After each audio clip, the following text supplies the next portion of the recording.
Mudah-mudahan kita termasuk orang yang selamat dunia dan akhirat, orang yang diberikan Allah penutupan yang baik, husnul khatimah. Amin ya rabbal alamin. Ayyuhal ahbab yang dimuliakan oleh Allah Subhanahu wa taala. Kita lanjutkan taklim kita sedikit dalam kitab Ayyuhal Walad al-Imam Hujjatul Islam Abu Hamid Muhammad bin Muhammad Al-Ghazali rahimahullah taala wa nafa'an bi ulumih fid darain. Amin ila an qala wa hadza kullu fasadun fid din. Naam. Kita sedikit murojaah kembali. Ada 8 hal yang dinasihatkan Imam Ghazali untuk kita. 4 kita tinggalkan, 4 kita kerjakan. Yang ketiga dan yang keempat kata beliau, Allah tukhalital umara wa salatina wa la tarahum. Kemudian yang keempat ila akhir, kemudian yang keempat Allah takbal syai'an min ata'il umara wa hadayahum in alimta annaha minal halal. Beliau menasihati kita, beliau mengingatkan, wahai kamu para calon-calon ustadz, atau wahai kamu para dai, atau wahai kamu para ulama, hendaknya kamu meninggalkan sering berkumpul dengan umaro. Kita katakan pejabat itu umaro, dan salatin, para pemimpin-pemimpin, baik dari tingkat yang paling rendah sampai tingkat yang paling tinggi. Karena kebanyakan para pemimpin itu dari zamannya Imam Ghazali ke bawah, makin ke sini makin Masya Allah luar biasa, fitnahnya makin luar biasa lagi. Maka beliau mengatakan hati-hati, jangan kamu sering-sering kumpul, duduk sama mereka, dekat-dekat dengan mereka. Dan juga yang keempat kata beliau, jangan terima hadiah dari mereka. Pemberian dari mereka pun jangan terima, walaupun kamu tahu itu halal. Allah, ini agak berat memang. Apalagi zaman sekarang, proposal masuknya ke sana semua. Allahu Akbar. Sebab beliau pernah mengelompokkan golongan-golongan manusia itu ada 3 golongan kata Imam Ghazali. Pertama ada yang sifatnya seperti makanan.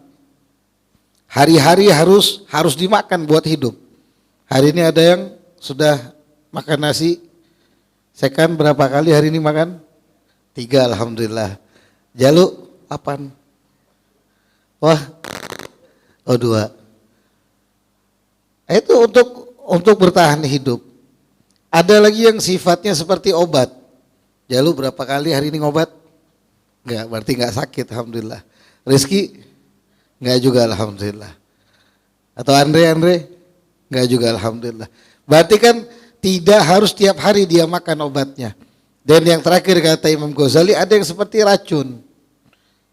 Yang seperti racun itu yang tidak mungkin kamu minum kecuali betul-betul putus asa, baygon dan sebagainya. Apa maksudnya? Beliau memaksudkan bahwasanya harusnya kita ini memperbaiki dengan siapa kita berkumpul. Yang pertama kata beliau, orang-orang yang termasuk makanan pokok itu para ulama. Jangan sampai kita susah ketemu ulama seperti kesusahannya kita ketemu pejabat. Wah, mau cari ulama setengah mati, ketemu beliau ini wah susahnya minta ampun. Kenapa? Ya kalau kamu datang jam 12 malam gak bakal ketemu, tutup pintu. Datang tuh yang normal juga. Artinya ambil nasihat, minta solusi. Baik terkait mungkin perbaikan dalam sholat, perbaikan dalam bermuamalah, minta dinasihati dan sebagainya. Temui mereka, jangan sekali-sekali aja, jangan dijadikan obat. Ya Allah, kejumpa sama Habib Ali ini obat. Kapan jumpanya? Seminggu sekali. Padahal beliau hari-hari standby di toko. Ketemu Ustadz Mundir juga seminggu sekali. Padahal hari-hari standby di Gunung Guntur.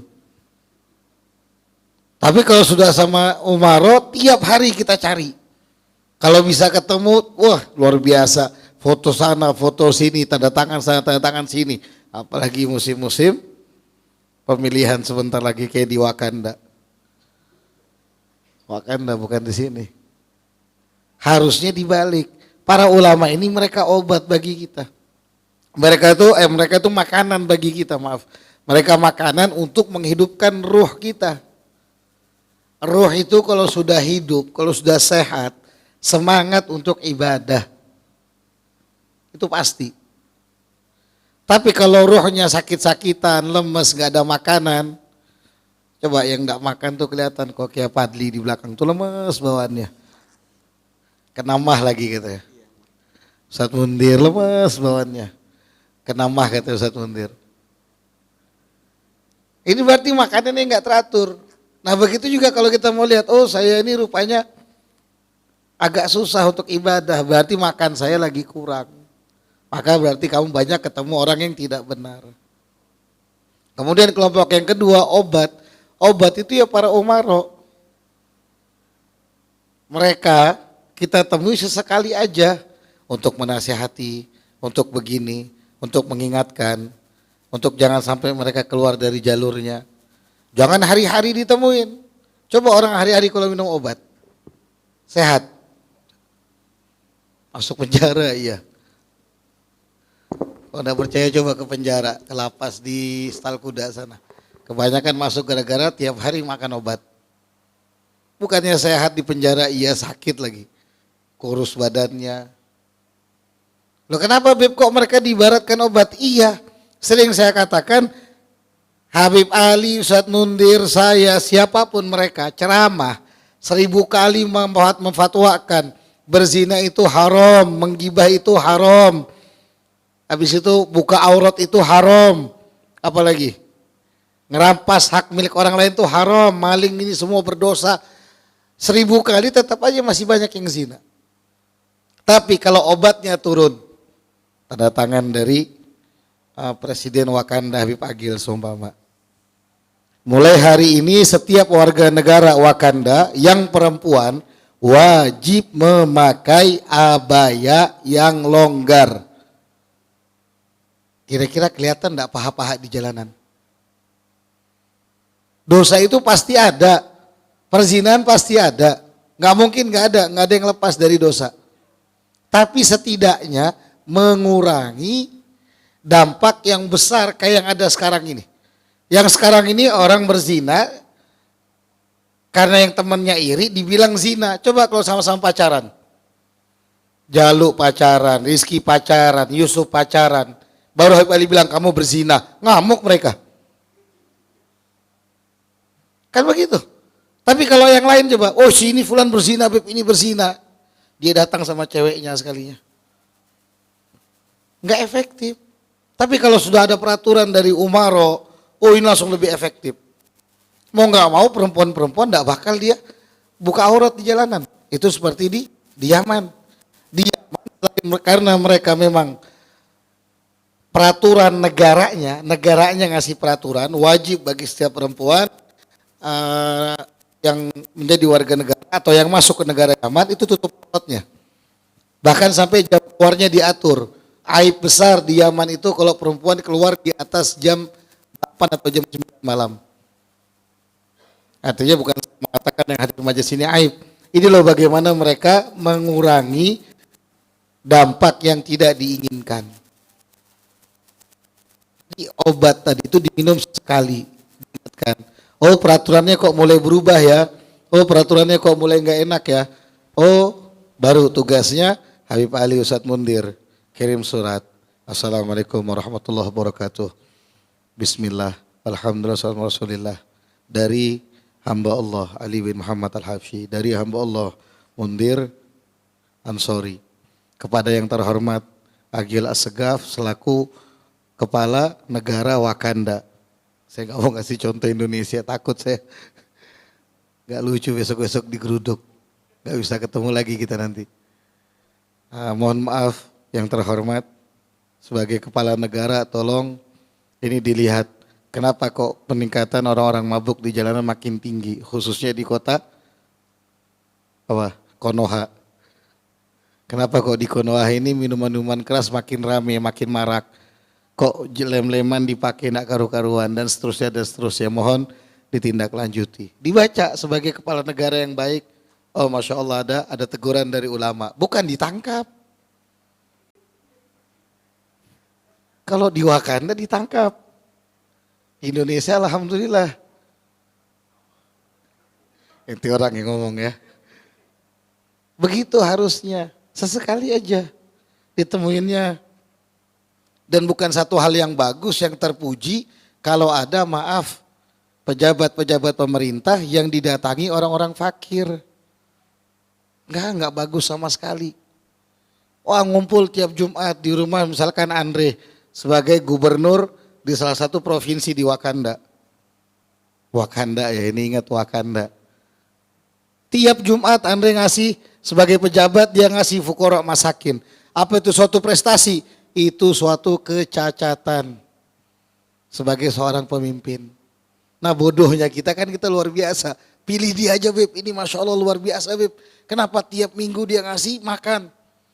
Dia selama jadi wali kota di Wakanda, dia begini Beb, dia begini, dia begini, dia begini. Dia tiap minggu bagi-bagi, itu cacat. Sayyidina Umar bin Khattab saat jadi khalifah, beliau pernah belusukan malam. Beliau dapati ada seorang ibu yang lagi sibuk nenangkan anaknya tidur. Akhirnya diketok sama Sayyidina Umar. Assalamualaikum, waalaikumsalam. Siapa kata si ibu? Saya Umar bin Khattab. Terkejut ibunya. Khalifah dipersilahkan masuk. Maka Sayyidina Umar bertanya, kenapa kok belum istirahat? Waktu itu beliau bersama dua orang yang menemani. Kalau salah satu Sayyidina Abbas bin Abdul Muttalib, kalau salah apa Sayyidina Abdullah bin Abbas. Maka kata si ibu, saya lagi nenangkan anak-anak saya, dia kelaparan. Oh kamu lagi masak? Iya katanya. Penasaran Sayyidina Umar karena sambil berbincang kok tidak matang-matang.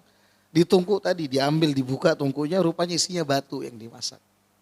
Anaknya tidur tanya, kenapa begini kata Sayyidina Umar. Enggak, kata si ibu, saya ini tidak punya apa-apa. Suami saya meninggal sebulan 2 bulan yang lalu. Mereka anak-anak yatim, mereka kadang 2 hari tidak makan, 3 hari tidak makan. Ya begini cara saya. Kalau mereka terbangun saya katakan belum matang. Nanti mereka tidur lagi kecapean karena menangis. Nanti kebangun lagi. Begitu seterusnya kata beliau. Setiap harinya saya kerjakan. Kalau ada makanan yang ngasih baru saya kasih makan. Singkatnya Sayyidina Umar pamit dari sana. Beliau langsung ke Baitul Mal, dibuka Baitul Mal, diambil bahan makanan. Sayyidina Abbas mengatakan, ya Umar, engkau khalifah sekarang, pimpinan nih. Pagimu untuk angkat tadi, kata Sayyidina Umar apa? Tidak, kalau saya tidak mengangkat ini, kelak ibu itu beserta anaknya akan bersaksi di hadapan Allah bahwasanya Umar bin Khattab tidak meneruskan perjuangan Nabi Muhammad SAW. Telah berbuat dolim kepada umatnya Nabi Muhammad. Telah mengkhianati amanat yang diberikan Nabi Muhammad. Maka dibawa sendiri. Biar ini jadi saksi kata Sayyidina Umar apa? Saya Umar bin Khattab benar-benar menjalankan amanahnya Nabi Muhammad. Begitu harusnya pemimpin. Insya Allah di Wakanda begitu semua. Asalkan Habib Agil presidennya. Jadi maksud beliau bukan mengajarkan kita untuk benci sama Umaro. Bukan juga mengajarkan kita benci sama ulama yang tiap hari ngetok-ngetok rumahnya pejabat. Bukan. Tapi maksudnya Imam Ghazali, ayo jadilah kamu sesuai dengan porsimu masing-masing. Yang ulama ya begini harusnya jalanmu, yang umaro ya begini harusnya jalanmu. Paham gak? Kemudian yang ketiga kata Imam Ghazali, jenis orang ketiga ini racun. Siapa mereka? Ya bandar narkoba, germo, dan lain-lainnya.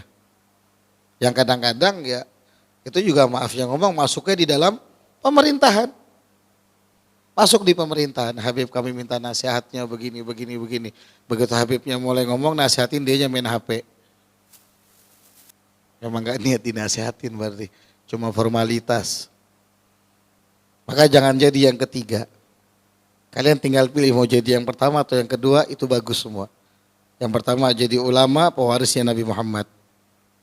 Sampai Nabi mewanti-wanti, al-ulama umana ur-rusul. Para ulama itu pemegang amanatnya para rasul. Malam khalatu al-umaro, selama mereka tidak lengket-lengket dekat-dekat sama umaro. Wa in khalatuhum, kalau mereka lengket-lengket mulai ngetok sana ngetok sini, apalagi majelisnya dijadikan kendaraan untuk politik, waliyadzubillah. Kami majelis Rasulullah sumpah. memberikan dukungan kami kepada Habib Agil Assegaf. Kata berbahaya. Oh idza khalatuhum, kalau sudah mulai ngejilat kayak tadi saya, fahdharuhum wa'taziluhum, kata Nabi. Hindari mereka, turunkan mereka dari posisinya sebagai ulama sampai mereka tobat kembali, baru dekati lagi mereka. Jadi hati-hati. Bentar lagi kayak Habib Ali, Ustadz Mundir ini, banyak yang dekatin. Tunggu aja. Kita doakan mudah-mudahan beliau semua dijaga sama Allah dari godaan syaitan yang terkutuk. Mudah-mudahan kita semua juga dijaga sama Allah. Jangan sampai kalian datang ke majelis Rasulullah bisik-bisik yang enggak ke saya. Bib, kita dukung A, B, C aja Bib. Nah catok yang ngomong begitu sama Nah. Atau nanti foto-foto dia pasang di grup kemenangan tim A. Lihat di majelis Rasulullah begini. Kalau ada yang begitu saya tidak ridho. Dan tolong diusut. Buat teman-teman kalau ada yang dapat hal demikian, tolong dilaporkan ke kepolisian. Karena kita bukan tidak berpolitik, tapi kita tidak menjadikan majelis ini sebagai tempat politik. Enggak. Majelis ini dibangun Habib Mundir cuma untuk Allah dan Nabi Muhammad. Bukan untuk partai A, B, C, D, enggak. Kita di majelis ini sama-sama jalan menuju ridhonya Allah. Kalau bisa kita lari datangi Allah. Karena kita enggak bisa, yaudah kita merangkak sama-sama sekarang. Jadi jangan sampai kita keluar dari porsinya. Bahkan ingatkan saya juga, seumpama saya mulai asik berdekatan dengan Habib Agil sebagai calon presiden tunggal di negeri Wakanda. Tolong ingatkan Habib, nggak bagus dekat-dekat sama Habib Agil. Apa kata orang nanti katanya. Apalagi Habib Agil ada rencana membelikan Pajero ya.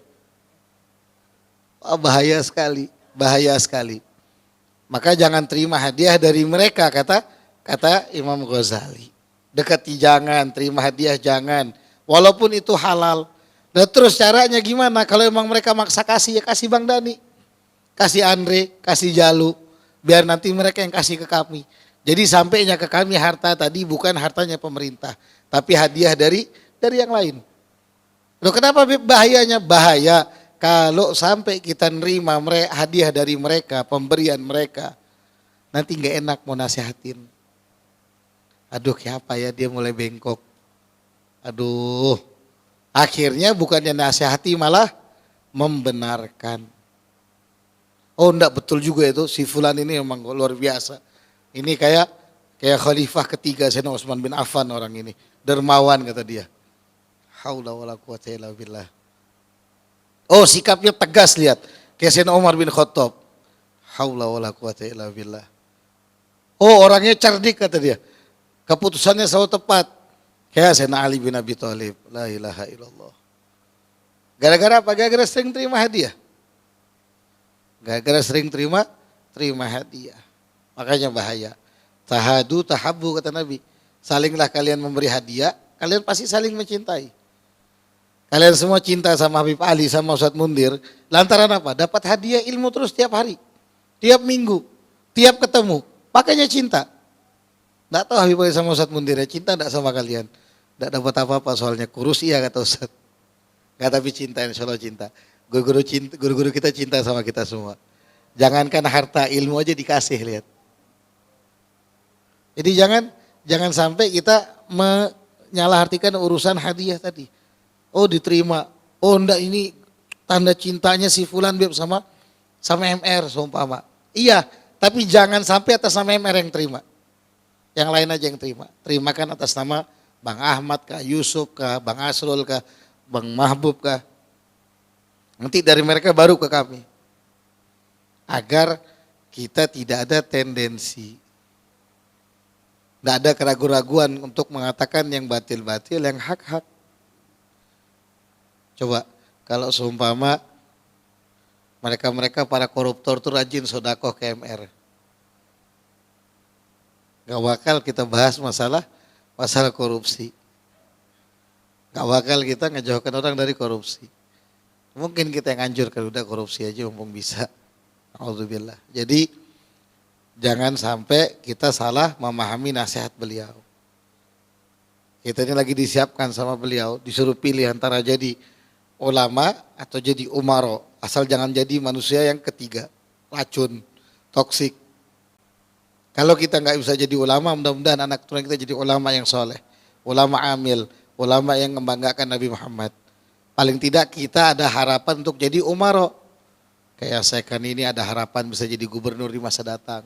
Yusuf, Nopan, jadi menteri kesehatan. Jalu, jadi menteri agama. Kita enggak tahu kan. Asrul jadi menteri pertanian. Jualan sawit terus. Kita nggak pernah tahu mereka semua nanti bakal jadi apa ke depannya.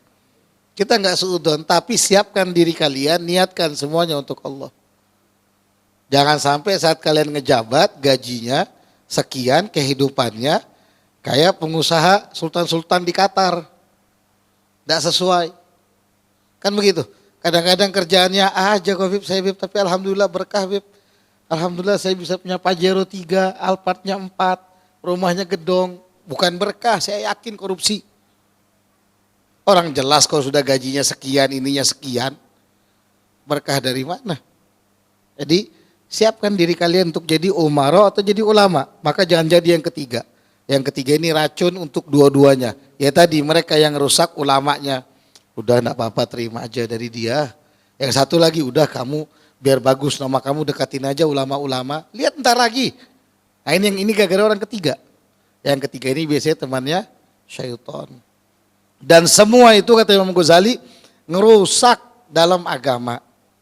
Paling kecil mudorotnya, kalau kamu terima hadiah dari mereka, kamu cinta sama mereka. Paling kecil tuh mudorot kata beliau. Tapi kecil tadi lama-lama besar.